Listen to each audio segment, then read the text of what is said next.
بسم اللہ الرحمن الرحیم۔ اچھا جی، میں سب سے پہلے میرے ہمسائے اعتزاز حسن نے ایک کامنٹ کیا، پہلے میں اپنی بات ادھر سے شروع کرتا ہوں۔ انہوں نے کہا کہ بہت زیادہ اپنی تقریروں میں آپ دین کا استعمال کرتے ہیں۔ دیکھیں، میں پہلے یہ واضح اس لیے کرنا چاہتا ہوں کہ اگر میرے میں اللہ ایمان نہ ڈالتا تو میں کبھی پولیٹکس میں نہ آتا، کیونکہ ایک آدمی جس کو اللہ سب کچھ دے بیٹھا تھا، جس کو پولیٹکس کچھ دے ہی نہیں سکتی تھی، شاید ہی کسی پاکستانی کو اللہ نے اتنی شہرت اور سب کچھ دیا، تو مجھے تو پولیٹکس سے پہلے مل چکی تھی۔ میں صرف پولیٹکس میں ایک وجہ سے آیا تھا کہ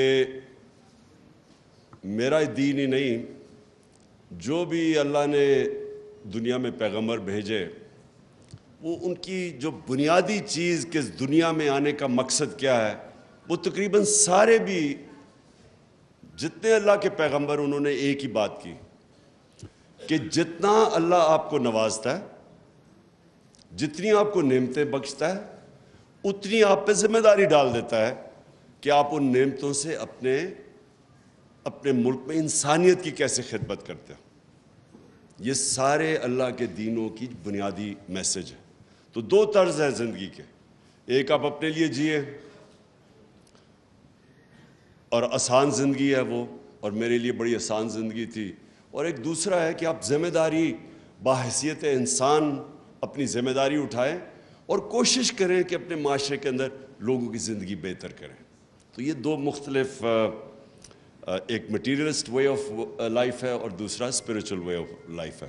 تو میں تو اس لیے آیا تھا پولیٹکس میں، اور میں نے جب آیا تو اس سے کافی دیر پہلے اسٹڈی کیا کہ وہ جو ہمارے نبی صلی اللہ علیہ وسلم کا دور تھا مدینہ میں، تو وہ کیا چیزیں تھیں جو انہوں نے، وہ کیوں اللہ ہمیں کہتا ہے کہ اس نبی کے راستے پہ چلو، ان کی سنت پہ چلو، ان کی شریعہ پہ چلو، کیوں کہتا ہے اللہ؟ تو وہ میں نے آنے سے پہلے ہی اس نتیجے پہ پہنچ چکا تھا کہ اللہ ہماری بہتری کے لیے کہتا ہے۔ سارا جو قرآن میں اللہ کا جو اللہ کے جتنے بھی احکامات ہیں وہ ہماری بہتری کے لیے ہیں، کیونکہ اللہ تو بے نیاز ہے، اس کو تو خود کفیل ہے، اس کو تو ہم کوئی فائدہ نہیں اور نقصان پہنچا سکتے۔ تو ساری چیزیں قرآن کے اندر انسان کی بہتری کے لیے ہیں۔ آپ اس راستے پہ چلیں گے جو آپ نماز میں کہتے ہیں کہ اللہ ان کے راستے پہ چلا جن کو نعمتیں بخشی، ان کے نہیں جو دوسرے راستے پہ چلے گئے، وہ ہماری بہتری کے لیے ہے۔ اس لیے جو وہ مدینہ کی ریاست کے 3 اصول تھے وہ لے کے چلا تھا آج سے میں 26 سال پہلے۔ خودداری، کبھی ایک مسلمان معاشرہ کسی کی غلامی نہیں کرتا، یہ سب سے پہلے لا الہ الا اللہ، یہ آپ کو خوددار بناتا ہے۔ دوسرا کہ انسانی معاشرے میں انسانیت ہوتی ہے، جانوروں کے معاشرے میں سروائیول آف دا فٹسٹ ہوتی ہے۔ انسان فرق یہ اس طرح ہے کہ وہ کمزور کی جتنی زیادہ انسانیت اتنی وہ مدد کرتا ہے کمزور کی، جانوروں کے معاشرے میں نہیں ہے۔ تو یہ سارے پیغمبروں نے بلکہ یہ انسانیت کی بات کرتے تھے۔ اور تیسری چیز ہے انصاف۔ یہ 3 فنڈامنٹل پرنسپلز ہیں جس پہ مدینہ کی ریاست کھڑی ہوئی تھی۔ اس میں اور بھی بہت چیزیں تھیں، لیکن ان پرنسپلز کے اوپر باقی چیزیں بنی تھیں۔ تو یہ آج سے 26 سال پہلے میں نے اپنی پارٹی کا منشور رکھا تھا، اور تب میں پولیٹکس میں آیا تھا۔ اور کبھی بھی کوئی انسان اپنی زندگی کے 22 سال سٹرگل نہیں کرتا کسی چیز کے لیے، اگر وہ کوئی ذاتی مفادات کے لیے ہو، جب جس کے پاس پہلے سب کچھ ہے۔ تو اس لیے میں کبھی کسی کے دین کے اوپر کامنٹ نہیں کرتا، کیا وہ ایتھیسٹ ہے، کیا وہ دینی ہے، جو ایگنوسٹک ہے، یہ انسان کے اوپر ہے۔ یہ اللہ نے ہمیں یہ نہیں کہا کہ صرف ان سے بات کرو جو کہ صرف ایمان والے ہیں۔ ہمارا تو اللہ کا ایک تحفہ ہے میرے نظر میں کہ جس کو ایمان دے دے وہ تو سب سے زیادہ اگر اللہ، میں اپنے بچوں کے لیے ہمیشہ دعا کرتا ہوں کہ ان کو اللہ ایمان دے، کیونکہ وہ سب سے بڑا اللہ کی بلیسنگ ہے، اس کا تحفہ ہے۔ اب میں آتا ہوں جی آج کا جو موضوع ہے، یہ کنیکٹڈ ہے ایکچولی میری 26 سال پہلے جس کی وجہ سے میں پولیٹکس میں نام رکھا تھا انصاف کی تحریک، کیونکہ میں اپنے تجربے سے، میں کوئی اسلام کا اسکالر نہیں تھا، میں نے تو صرف اپنی زندگی کا جو تجربہ تھا، جو ساری دنیا میں دیکھی، کانٹراسٹ دیکھتا تھا۔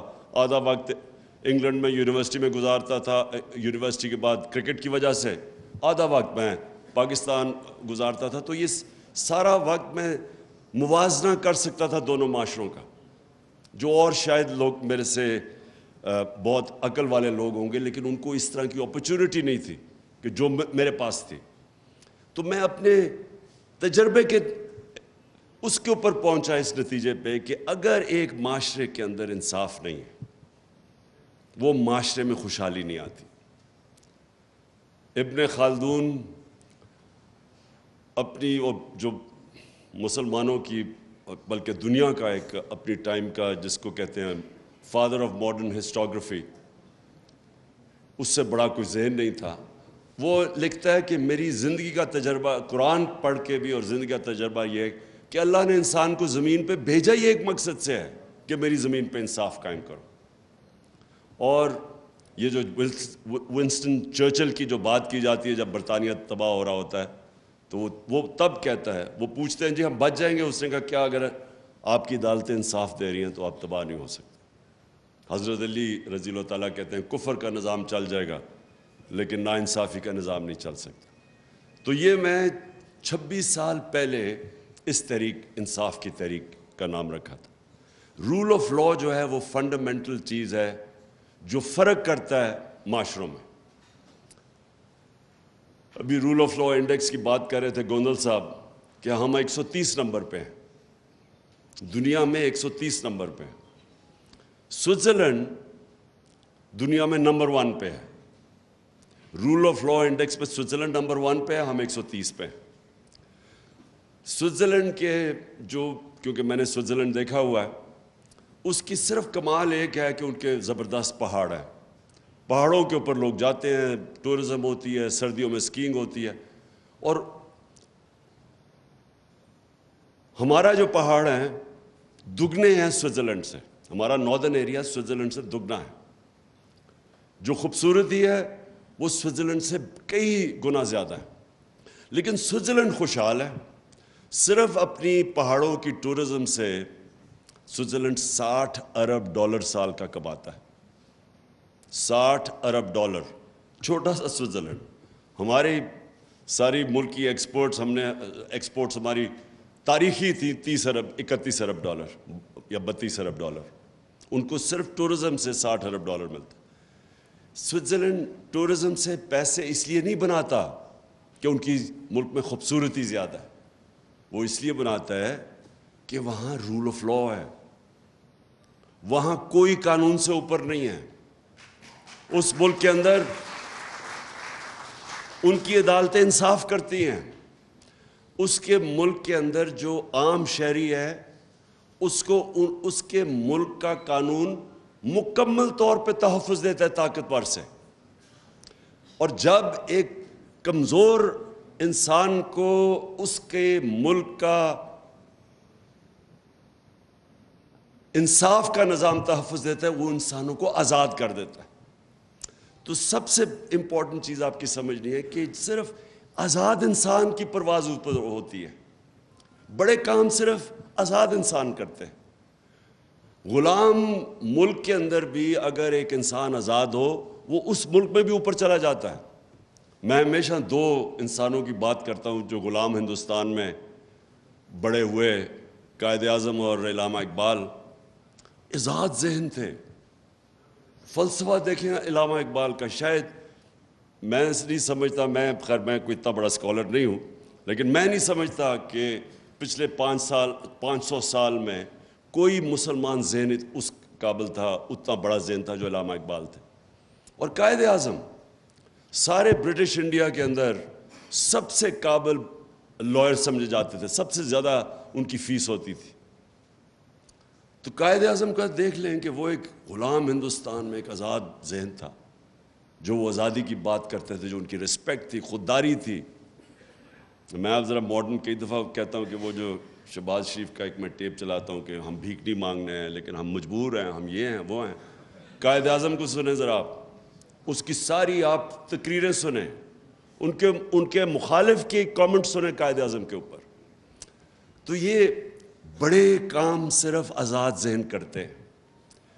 جو انوویشنز اور انوینشنز ہیں وہ صرف آزاد ذہن کرتا ہے. غلام ذہن صرف اچھا غلام بنتا ہے. اور سو ڈفرینٹ قسم کی آزادیاں، جو میں تحریک حقیقی آزادی کی بات کرتا ہوں، اس میں مختلف قسم کی ہے. آج ہم صرف وہ آزادی کی بات کر رہے ہیں جو کہ آزاد عدلیہ، جو رول آف لا امپلیمنٹ کرتی ہے اور جو قوم کو، لوگوں کو آزاد کرتی ہے، طاقتور کے ظلم سے آزاد کرتی ہے. یہ جو فیوڈل کلچر ہے، فیوڈل کلچر کیا ہے؟ کیوں ایک وقت ہوتا تھا کہ اوپر سے انویڈر آتا تھا، جیسے افغانستان سے گزرتا تھا سیدھا وہ پہنچتا تھا دلی تک، کوئی راستے میں اس کو رکاوٹ نہیں ہوتی تھی، کیونکہ فیوڈل سسٹم کے اندر لوگ غلام ہیں. تو ان کو فرق ہی نہیں پڑتا تھا کہ کوئی باہر آئے، کیونکہ جو اوپر آئے یا جائے. بابر کے اوپر یہ بابر کی ایک جو پہلا مغل بادشاہ جب آیا تھا تو اس کے اوپر یہ ایک انسیڈنٹ بتایا جاتا ہے کہ وہ جب آیا تو اس نے ایک چھوٹی سی پہلے ریڈ کیا، فتح کرنے سے پہلے اس نے ایک ریڈ کی پانی پت سے پہلے سیالکوٹ کے پاس. تو کہتا ہے ایک چھوٹی سی لڑائی ہوئی، یہ جیت گئے. تو کہتا ابھی وہ شام کو بیٹھا دیکھ رہا تو تھوڑی دور، لڑائی سے تھوڑی دور ایک کسان اپنا ہل چلا رہا ہے. وہ بڑا حیران ہوتا ہے کہ یہ اس کو کوئی فرق ہی نہیں پڑا کہ کوئی باہر سے فوج ہے یا لڑائی ہوئی ہے. وہ کسان کو بلاتا ہے شام کو، کہتا ہے تم بڑے دلیر آدمی ہو گئے کہ تمہیں فرق ہی نہیں پڑا کہ باہر سے کوئی فوج ہے یا لڑائی. وہ کہتا ہے میرا کسان، میرا ہل چلتا رہا، مجھے کیا فرق پڑتا ہے کون آئے کون جائے، کیونکہ وہ تو آزاد ہی نہیں تھا. کیوں سارا قبائلی علاقہ اور افغانستان کیوں ہمیشہ اپنی آزادی کے لیے لڑتے ہیں؟ کیونکہ وہ آزاد ہیں. ان کا جو سسٹم ہے، جرگا سسٹم، وہ بیسکلی ریپرزینٹ کرتا ہے. ان کی جوری سسٹم بھی بن جاتا ہے، ان کو انصاف بھی مل جاتا ہے اور ان کی آواز بھی ہوتی ہے، وہ پھر لوکل گورنمنٹ بھی بن جاتی ہے. تو وہ ہمیشہ لڑتے تھے. جو آتا ہے افغانستان میں وہ ہمیشہ وہ لڑنا اپنے آزادی کے لیے لڑتے ہیں. قبائلی علاقے 80 سال انگریز کے خلاف قبائلی علاقے میں لڑتے رہے لوگ، کیونکہ ان کا سسٹم آزاد تھا. سو آزاد، جب ہم آزادی کی بات کرتے ہیں، یہ یاد رکھیں کہ فیوڈل سسٹم جس کے اندر طاقتور کے لیے قانون، کمزور کے لیے دوسرا، اس کے اندر کبھی اس معاشرے کا پوٹینشیل اوپر نہیں آتا. تو میں نے مغرب میں اور یہ سارے انگلینڈ، سوئٹزرلینڈ، یورپ، آسٹریلیا وغیرہ دیکھے ہوئے تھے، امریکہ. تو میں بڑی پہلے اس نتیجے پہ آ گیا تھا کہ جب تک ہمارے ملک کے اندر ہمارا انصاف کا نظام نہیں ٹھیک ہوتا، جو اللہ نے اتنی نعمتیں بخشی ہیں پاکستان کو، ہمیں خود بھی نہیں اندازہ، مجھے بھی پوری طرح اندازہ نہیں تھا جب تک میں 3.5 سال پرائم منسٹر نہیں بنا، کہ اللہ نے ہر قسم کی اس ملک میں ہر قسم کی نعمتیں بخشی ہیں. کسی ایک بھی ہم اٹھا لیں تو ہم اوپر جا سکتے ہیں. اور تو چھوڑے جو منرلز ہیں پاکستان میں، مدنیات ہیں، ہم صرف اسی پہ کانسنٹریٹ کر رہے ہیں، وہی پاکستان کو اٹھا سکتے. ٹورزم پہ کانسنٹریٹ کر، وہاں اٹھ سکتا ہے. ایگریکلچر کے اوپر ہمارا جو زراعت ہے، اس میں ہم صرف ماڈرن ٹیکنیکس ہی لے آئیں، اسی میں ملک اٹھ سکتا ہے. انڈسٹری میں ہمارا انیشیٹو ہے، باہر پروفیشنلز بیٹھے ہوئے ہیں، ہمارا 1 کروڑ پاکستانی باہر بیٹھے جن میں ٹاپ کلاس پروفیشنلز ہیں، انٹرپرینرز ہیں، پروفیسرز ہیں، ہر قسم کا ایکسپرٹ باہر بیٹھا ہوا ہے. لیکن ہمارے ملک میں رول آف لا نہیں ہے. ہمارا جو سب سے بڑا، یہ لوگ مجھے کہتے ہیں نا، یہ جو گورنمنٹ آئی کہ جی ابھی وہ سعودی عربیہ نے پیسے دے دیے، اس نے UAE نے پیسے دے دیے، وہ اب سنیں جی چائنا پہ. یہ کینسر کا علاج ڈسپرن سے ہو رہا ہے. قرضوں کی کینسر پھیلتی جا رہی ہے. جب تک کہ اس ملک میں انویسٹمنٹ نہیں آتی، ہم اس ملک میں ڈالرز نہیں آتے. ہم نے 2 طرح تو ڈالرز ریکارڈ منگوائے تھے، ایکسپورٹس ہماری ریکارڈ تھی، ریمیٹنسز ریکارڈ تھی، لیکن جو انویسٹمنٹ تھی جس سے اصل میں پاکستان اٹھ رہا ہے، اس کے سب سے بڑی رکاوٹ اس کے سامنے رول آف لا نہیں ہونے کی ہے, کانٹریکٹ انفورسمنٹ نہیں ہے. بڑے بڑے انویسٹر ڈرتے ہیں جو میس لیول پہ جو آپ کے اوورسیز انویسٹرز ہیں جو کہ چھوٹی چھوٹی انویسٹمنٹ کر سکتے ہیں, 1 کروڑ میں سے 20 لاکھ پاکستانی انویسٹمنٹ کر دیں, 1 کروڑ میں سے 20 لاکھ بھی انویسٹ کر دیں, پاکستان کو کوئی کسی سے پیسے لینے کی ضرورت نہیں, کوئی IMF کے پاس جانے کی ضرورت نہیں. تو پوچھے وہ انویسٹ کیوں نہیں کرتے؟ سب سے بڑا ان کا پرابلم یہ ہے کہ جہاں جیسے ہی وہ پھنستے ہیں عدالتوں میں, ان کو کوئی اعتماد نہیں ہے کہ ہمیں انصاف ملے گا, ہماری انویسٹمنٹ بچے گی. میں سارا وقت, کیونکہ میں اوورسیز پاکستانی سے پیسے اکٹھے کرتا تھا شوکت خانم کے لیے, پھر تحریک انصاف کے لیے, تو مجھے ہمیشہ یہ کہا کرتے تھے کہ ہم جب پلاٹ بھی لیتے ہیں تو اس کے اوپر قبضہ ہو جاتا ہے. کون فیکٹری لگائے گا, کون بزنس شروع کرے گا؟ وہ دبئی میں جا کے بزنس کرنا شروع کر دیتے ہیں, یہاں بزنس نہیں کرتے. کیونکہ جب ایک پلاٹ کے اوپر, پلاٹ سے زیادہ سیف چیز کیا ہے, اس کے اوپر ان کو مصیبت پڑ جاتی ہے کہ اس کے اوپر قبضے ہو جاتے ہیں, عدالتوں کے وہ چکر لگاتے ہیں. کوئی طاقتور آ کے, قبضہ گروپ آ کے, اچھا قبضے گروپ بھی سمجھ گئے ہیں کہ اوورسیز پاکستانیوں کی کون سا پراپرٹی ہے, وہ بیچارے خرید کے واپس جاتے ہیں, پیچھے سے قبضہ ہو جاتا ہے. تو جب آپ ایک سیف انویسٹمنٹ پلاٹ کے اوپر بھی آپ لوگوں کے قانون کے اوپر اعتماد نہیں ہوتا, تو کیسے انویسٹمنٹ آ سکتی ہے جو کہ اس ملک میں اتنی آ سکتی ہے؟ کیونکہ جو اوورسیز پاکستانیز کے پاس جس وقت جو ان کے پاس ڈالرز پڑے ہوئے ہیں, جتنا پاکستان کا قرضہ ہے اس سارے قرضے سے زیادہ ڈالرز باہر پڑے ہوئے ہیں اوورسیز پاکستانی کے. اور میں ان کی بات نہیں کر رہا جنہوں نے چوری کر کے پیسہ باہر لے کے گئے یہاں کے ڈالرز, میں بات کر رہا ہوں جو انہوں نے باہر کمائی کی تھی جو پاکستان آ سکتا ہے. تو میری پہلی چیز یہ کہ ہمارا جو آج پاکستان کا مستقبل ہے,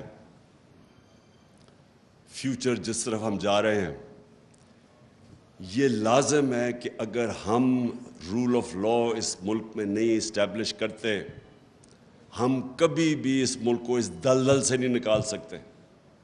ہماری جو معیشت ہے, میں تو پہلے اس کے معیشت کے اوپر بات کرتا ہوں کہ یہ کبھی بھی پراسپر نہیں کر سکتی جب تک کہ پاکستان میں رول آف لا نہیں آتا, ہم اسٹیبلش نہیں کرتے. جو انویسٹر ہے اس کو اعتماد نہیں ہوتا ہماری کانٹریکٹ انفورسمنٹ کے اوپر. یہ نمبر 1 میری چیز ہے. نمبر 2, انسان کا جو پوٹینشیل ہے اس ملک میں وہ کبھی ریلیز نہیں ہوگا جب تک کہ انسان کو ہم پروٹیکشن نہ دیں, جب اس کے بنیادی حقوق کو ہم پروٹیکٹ نہ کریں. آپ کے سامنے یہ کلاسک کیس ہے, شہباز گل کا یہ کلاسک کیس آپ کے سامنے ہے. ایک آدمی کو اغوا کیا جاتا ہے, اس کو پکڑ کے سب کے وہ تصویر ہے کہ آئے ہیں لوگ گاڑی میں, کوئی وارنٹ نہیں دکھائی جاتی, وہ کوئی مفرور نہیں تھا, کوئی بھاگ نہیں رہا تھا. کہیں بھی جا کے آتے اس کو وارنٹ دکھاتے, جی یہ آپ کے اوپر چارجز ہیں, اس کو لے جاتے. اغوا کر کے لے کے گیا, پتہ ہی نہیں پہلے ہمیں چلا وہ گیا کدھر ہے. ادھر انہوں نے اس کو تشدد کیا, اس کے اوپر ننگا کر کے اس کو مارا, اور اس کی پھر تکلیف میں اس کی تصویریں بنائیں ننگا کر کے. تو پہلے تو یہ ذرا سن لیں کہ یہ کس مہذب معاشرہ جس کے اندر قانون ہوتا ہے وہاں اس کی اجازت ہے. کوئی مجھے معاشرہ بتا دے دنیا میں کہ وہ اجازت دیتا ہے یہ کرنے کے لیے. تو پہلے تو اس کو مارتے ہیں, اس کے بعد پتہ چلتا ہے جی اچھا 2-3 دن کے بعد 2 دن کے بعد پتہ چلتا ہے جی اس نے وہ بہت بڑا اس نے کوئی غداری کر دیا ملک کے ساتھ. اچھا میں اب یہ اپنا کہوں کہ مجھے پتہ ہی نہیں تھا شروع میں کیا ہوا. مجھے اس کی صرف ایک میسج آئی کہ کال آئی کہ جی میں نے کوئی ٹی وی کا انٹرویو دیا, اس میں تھوڑی سی کنٹروورسی ہے. میں نے کہا کیا کہا کہ جی میں نے کہا تھا کہ کوئی ان لافل کمانڈ نہ سنو, بس یہ میری آخری بات ہوئی ہے اس سے. میں نے کہا اچھا ان لافل وہ تو سب کہتے رہتے ہیں. بعد میں پتہ چلا اس نے وہ جو ایڈ کر دیا جی گورنمنٹ آفیسز. اس کے بعد میں پتہ چلا کہ اصل میں تو یہ وہ اصغر خان کا کیس تھا, اس کے اندر عدالت ہی وہی باتیں کر رہی ہے. یعنی وہ کوئی اتنا بڑا جرم نہیں تھا کہ اس کو اس طرح پہلے اغوا کرو پھر مارو, اس سے پھر پتہ نہیں کیا. اور اس کو جو حال تھا مجھے تو بعد میں وکیلوں نے بتایا کہ اس کا وہ مینٹلی ٹوٹل شیٹر کر دیا انہوں نے اس کو.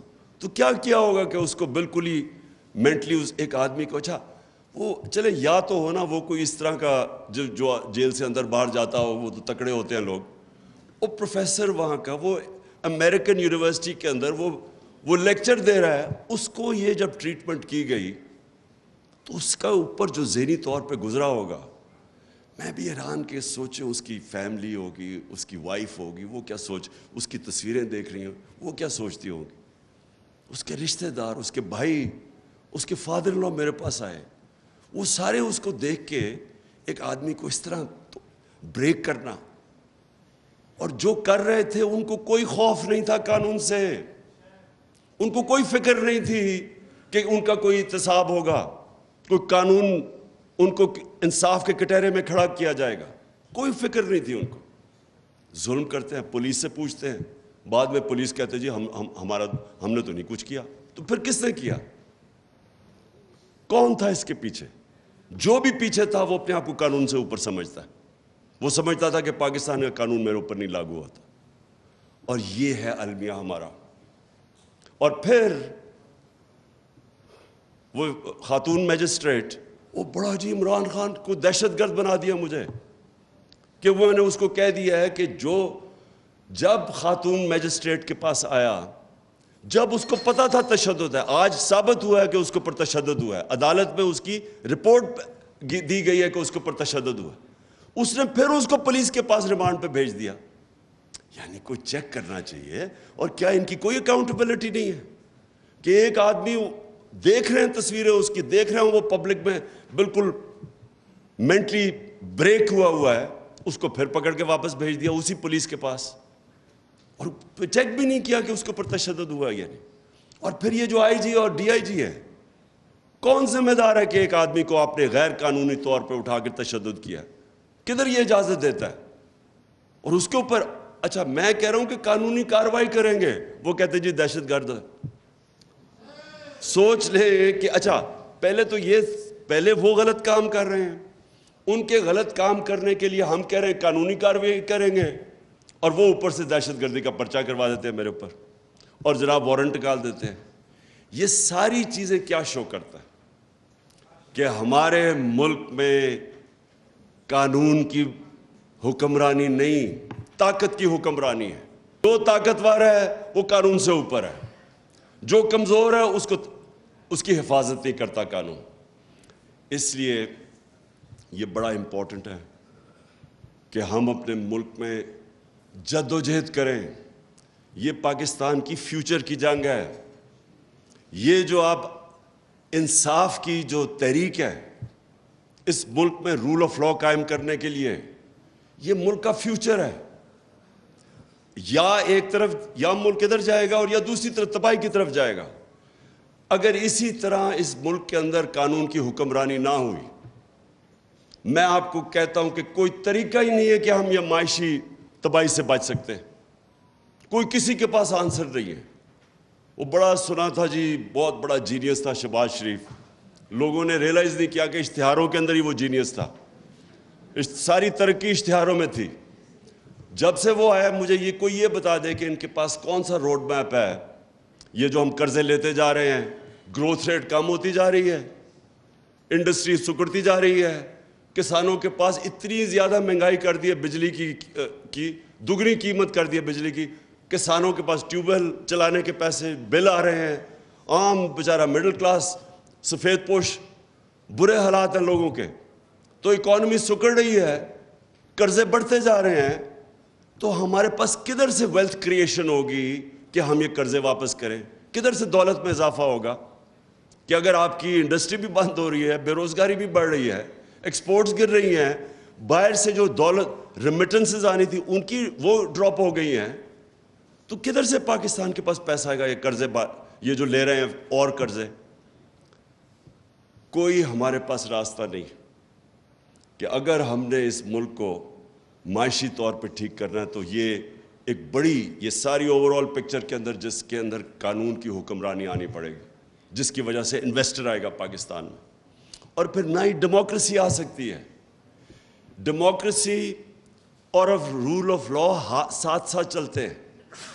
آپ اگر الیکشن کروا دیں ایک ملک کے اندر جدھر رول آف لا نہیں ہے، جمہوریت آ ہی نہیں سکتی. جو طاقتور ہے، جس کے پاس پیسہ ہے، جس کے پاس 2 نمبر پیسہ، وہ اوپر آ جائے گا. کیسے مقابلہ کرے گا ایک آدمی؟ پڑھے لکھے لوگ کیسے مقابلہ کریں گے اس کا جس کے پاس مسل بھی ہے، اس کے پاس جو سندھ کے اندر، آج مجھے بتائیں سندھ کے اندر کون سی جمہوریت ہے؟ جو ان کے یہ پیپلز پارٹی کے خلاف کھڑا ہوتا ہے، 15% لوکل گورنمنٹ میں لوگ کھڑے ہی نہیں ہوئے کیونکہ ان کے اوپر کیسز کر کے FIR کر کے ان کو ان اپوز جتا دیا 15% کو. باقیوں کے پاس جو الیکشن لڑنے جاتا ہے وہاں اس کے اوپر FIR کٹ جاتی ہے. میرے اوپر 16 FIR کاٹ دی ہے. وہ تو چھوڑے، اب دہشت گردی کا کیس کر دیا. تو بیچارے عام لوگوں کا کیا ہوتا ہوگا؟ مجھے یہ بتائے کہ میرے پاس تو پھر بھی میں ایک چلے وہ اللہ نے کرنا تھا کہ کل قوم ساری سڑکوں پہ آ گئی رات کو 2 بجے 3 بجے، نہیں تو میں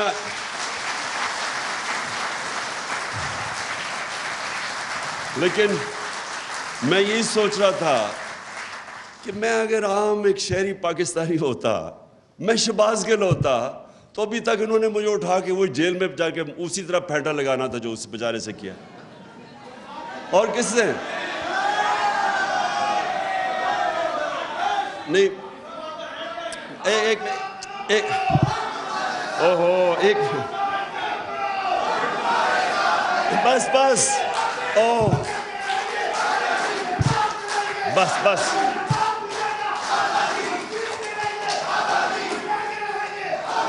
بس ایک منٹ بس کرو، سن لو.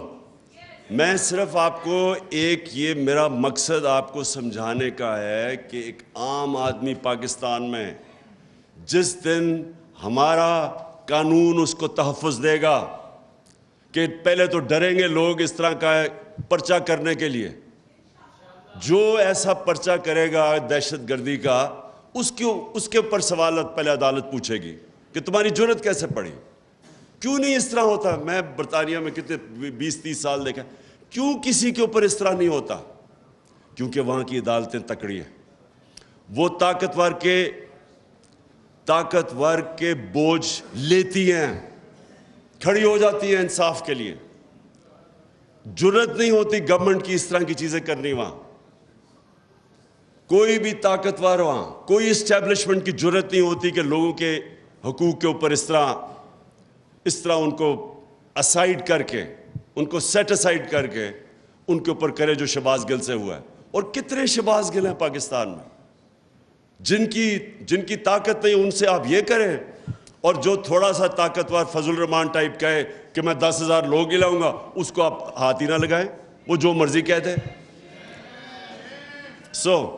میرا پوائنٹ یہ ہے کہ جمہوریت تب آتی ہے جب ایک لیول پلینگ فیلڈ ہوتی ہے.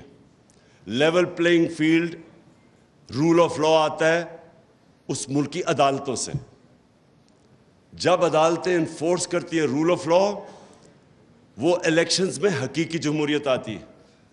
اگر آپ کے رول آف لا نہیں ہے، آپ الیکشنز کروائیں گے تو اس طرح کے کرمنلز اسمبلی میں آتے ہیں. میرے دوست اعتزاز، میرے ہمسائے اعتزاز حسن نے ایک اور بات کی کہ مجھے مفاہمت کرنی چاہیے. آصف زرداری کا انہوں نے نام لیا. میں اب اس کا جواب صرف اس طرح دینا چاہتا ہوں کہ دیکھیں، آپ سیرت نبی پڑھیں، ہمارے نبی صلی اللہ علیہ وسلم کی زندگی پڑھیں. کوئی دنیا کی تاریخ میں ان سے عظیم انسان نہیں آیا، نہ آ سکتا. لیکن ان سے یہ بھی یاد رکھیں، ان سے زیادہ رحم دل انسان کوئی نہیں تھا. رحمت للعالمین تھے، سارے انسانوں کے لیے، مسلمانوں کے لیے نہیں، انسانوں کے لیے رحمت بن کے آئے تھے. لیکن اچھا، فتح مکہ کے بعد سب کو معاف کر دیا، وہ لوگ جنہوں نے ان کے اوپر ظلم کیا تھا. لیکن جب ان کو کوئی کہا کہ جناب قریش کی ایک لڑکی نے چوری کی ہے تو اس کو آپ ذرا نظر ثانی کریں، تو انہوں نے تب کہا دو چیزیں کہیں میں یہ چاہتا ہوں کہ یہ جب مجھے بار بار کہتے ہیں جی ان سے آپ میں تکبر بڑا ہے, آپ ان سے مفاہمت کر لیں, آپ انڈرسٹینڈنگ کر لیں, میں ہمیشہ یہ آپ بتاتا ہوں کہ جو رحمت للعالمین تھے انہوں نے ہر چیز پہ نظریے کے اوپر, کافر کے خلاف نظریہ فرق تھا ان کا, ان کے اوپر ظلم ہوئے تھے, انہوں نے وہ بھی معاف کر دیے. لیکن جب ان کو کہا کہ کرپشن یا چوری کے اوپر قریش کی لڑکی کو معاف کرو تو انہوں نے کہا کہ بڑی قومیں تمہارے سے پہلے تباہ ہوئیں, جب بڑا چوری کرتا تھا اس کو چھوڑ دیتے تھے, چھوٹے چور کو پکڑتے تھے. دیکھیں, اور کہا کہ میری بیٹی بھی چوری کرے گی تو اس کو سزا ملے گی. یہ کیوں کہا انہوں نے؟ کیونکہ جب ایک معاشرے کے اندر آپ چوری کو, کرپشن کو ایکسیپٹیبل بنا دیتے ہیں, آپ معاشرہ ختم کر دیتے ہیں. معاشرے کی بنیاد رکھی جاتی ہے قرآن کی آیت میں, امر بالمعروف, تم اچھائی کے ساتھ کھڑے ہوتے اور برائی کے خلاف جہاد کرتے ہو. معاشرہ لڑتا ہے کرپشن کے اگینسٹ. میں یہ کہہ کہ لوگوں کو تھک گیا ہوں. آپ اگر ایک بڑے بڑے چور وہ نیب جا رہے ہیں تو آپ پھول پھینک رہے ہیں اس کے اوپر, تو آپ کیا میسج دے رہے ہیں اپنی یوتھ کو, اپنی عوام کو؟ آپ کیا میسج دے رہے ہیں کہ چوری بری چیز ہی نہیں ہے. مجھے کہہ جی وہ ہمارے صحافیوں نے کہا کہ دیکھیں جب عمران خان کو بھی انہوں نے تقریر کرنے سے منع کر دیا تو نواز شریف کو بھی کر دیا. نواز شریف کو پاکستان کے سپریم کورٹ نے 2 سال کی تفتیش کے بعد, جب اس کی کرونا جو پینما پیپرز کے اندر پراپرٹیز اربوں روپے کی پکڑی گئی, اس کے اوپر تفتیش کے بعد اس کو ڈسکوالیفائی کیا اور سزا دی. مجھے کس چیز پہ کہہ رہے ہیں کہ جی آپ نے وہ میجسٹریٹ کو کہہ دیا کہ وہ اس کے اوپر قانونی کارروائی ہونی چاہیے, اور آئی جی اور ڈی آئی جی اس کے اوپر کہہ رہے ہیں میرا بند کر دیا, اور وہ ایک ہی ہے. جس ملک کے اندر آپ کے بڑے بڑے صحافی یہ کہتے ہیں, اس کا مطلب چپ پلیز کر کے سنو, جب آپ کے بڑے بڑے صحافی یہ کہتے ہیں, معاشرے کے اندر کیا پیغام جاتا ہے کہ کوئی چوری بری چیز, کرپشن بری چیز نہیں ہے. آپ کے گھر میں کوئی ڈاکہ مارے, کیا آپ کہیں گے کہ اس کے ساتھ مفاہمت کرو, اس کے آ کے بیٹھو اور بات چیت کرو؟ آپ کہیں گے اس کو جیل میں ڈالو. تو کرپشن تو ملک کے اوپر ڈاکہ مارا جاتا ہے, تو آپ اس کو کہہ رہے ہیں کہ نہیں جی ان سے بیٹھ کے کرو. تو میں صرف اس چیز کے اوپر, کیونکہ میں زیادہ تر تو اپنے ہمسایہ اعتزاز حسن سے سب چیز سے ایگری کرتا ہوں, لیکن ادھر میرے دو دین کے اوپر تو خیر ہمارا مختلف ویوز ہیں, لیکن اس کے اوپر کہ آپ ہر کسی سے کمپرومائز, پالیٹکس ہوتی ہے آرٹ آف کمپرومائز, لیکن جس وقت آپ کرپشن سے کمپرومائز کرتے ہیں, جنرل مشرف نے یہ جو بالکل سلمان راجہ ٹھیک کہہ رہا ہے, وہ جو این آر او دیا تھا, کبھی کسی نے ایسٹیمیٹ کیا ہے کہ اس کا اس ملک کو کتنا بڑا نقصان ہوا, کہ کس طرح کرپشن کے دروازے کھلے, کتنا ملک پیچھے گیا. مجھے جب گورنمنٹ میں 4 گنا زیادہ قرضہ ہمارا نیشنل ڈیٹ بڑی 6 ٹریلین سے پہنچ گئی 30 ٹریلین پہ, ہم نے جو پہلا پیسہ اکٹھا کیا ٹیکس میں آدھا چلا گیا ان کے لیے ہوئے قرضوں کی قسطوں پہ, تو ملک کدھر سے چلانا تھا. کرپشن ایک معاشرہ لڑتا ہے, معاشرہ اس کو ان ایکسیپٹیبل کرتا ہے. عدالتیں ہماری, ان کی سب سے بڑی ڈیوٹی یہ ہوتی ہے کہ جو بڑی کرپشن ہے اور جو سب سے مشکل ہے, جو وائٹ کالر کرائم جسے کہتے ہیں, جب تک ایک معاشرہ وائٹ کالر کرائم کا مقابلہ نہیں کرتا وہاں خوشحالی نہیں آتی. اور آپ سوئٹزرلینڈ کی اس لیے میں مثال دیتا ہوں, جب وہ رول آف لاء کی انڈیکس کی بات کرتے ہیں کہ 99.9% ہے وہاں, اور خوشحالی بھی دنیا میں سب سے زیادہ ہے, وسائل نہ ہونے کے برابر ہیں, اس لیے کہ اس معاشرے کے اندر انصاف ہے. میں آخر میں اپنی بات ختم کرتا ہوں, کہتے کہ جو سب سے بڑی رکاوٹ ہے طاقتور کو قانون کے نیچے لانے کی, وہ سب سے بڑی جو رکاوٹ ہے وہ خوف ہے. لوگ ڈرتے ہیں, مافیاز ہوتے ہیں طاقتور, وہ آپ کو ڈراتے ہیں, دھمکاتے ہیں. لوگوں کو ڈر ہوتا ہے اپنی جان کھونے کا, لوگوں کو ڈر ہوتا ہے میرا روزگار چلا جائے گا, لوگوں کو ڈر ہوتا ہے کہ جناب مجھے ذلیل کر دیں گے ٹی وی کے اوپر اور میڈیا پہ. میری آخری پوائنٹ یہ ہے کہ جس وقت ایک قوم یہ جو خوف کا بت ہے یہ توڑ دیتی ہے اور وہ کھڑی ہو جاتی ہے. جب وہ اپنے آپ کو آزاد کر لیتی ہے اس خوف سے, تو پھر عدلیہ بھی اس قوم کے سامنے انشور کرتی ہے کہ جسٹس ہو, کیونکہ جو ڈر ہوگا قوم کھڑی ہو جائے گی. جو بڑی اچھی بات کی سلمان نے یہ بھی کہ جب مارشل لاء لگے تو لوگ سڑکوں پہ نکلے ہی نہیں. بھائی آرام سے چپ لوگوں نے ایکسیپٹ کر لیا کسی نے قانون توڑا. لیکن میں یہ سمجھتا ہوں کہ ہمارا ملک, یہ بہت بڑا اللہ نے کرم کیا ہمارے ملک پہ کہ ہمارے لوگوں کو بیدار کر دیا ہے. شعور آ گیا ہمارے لوگوں میں, چینج ہو گیا ہے. کبھی میں نے پاکستانی قوم کے اندر اس طرح کی بیداری نہیں دیکھی. اور مجھے جو سب سے زیادہ اس وقت ایک میرے دل میں خوشی یہ ہے کہ ہر چیز, یہ جو بری چیزیں ہو رہی ہیں یہ میڈیا کے اوپر, یہ سوشل میڈیا کے, ان کے لوگوں کو دبا رہے ہیں. ٹیلی فون جا رہے ہیں, کوئی تو لکھتا ہے کہ ہم تمہیں یہ کر دیں گے, ان نون نمبر سے ٹیلی فون جا رہے ہیں, ہم ایجنسی سے کال کر رہے ہیں, آپ نے یہ نہیں کہنا وہ نہیں کہنا, لوگوں کو ڈرا رہے ہیں, دھمکا رہے ہیں, سپریس کر رہے ہیں. لیکن جو مجھے اور میڈیا کو, ARY کو بند کیا, وہ بول کی اس دن میری تقریر اس کو لائیو ختم کر دیا. میڈیا کو کالز جاتی ہے کہ آپ نے نہیں دکھانا یہ تحریک انصاف اور عمران خان کو. لیکن اس ساری چیزوں میں جو سب سے خوشائن چیز ہے ہمارے ملک میں کہ ہمارے لوگ وہ ادھر پہنچ گئے ہیں کہ میں اب پورا, مجھے میرا ایمان ہے کہ یہ جو شعور کا, میں یہ ورڈ یوز کرتا ہوں شعور کا, اور یہ جو بیداری کا جو جن ہے جو بوتل سے نکل چکا ہے, جو مرضی اب کوئی کر لے, یہ اب بوتل میں واپس جانے نہیں لگا.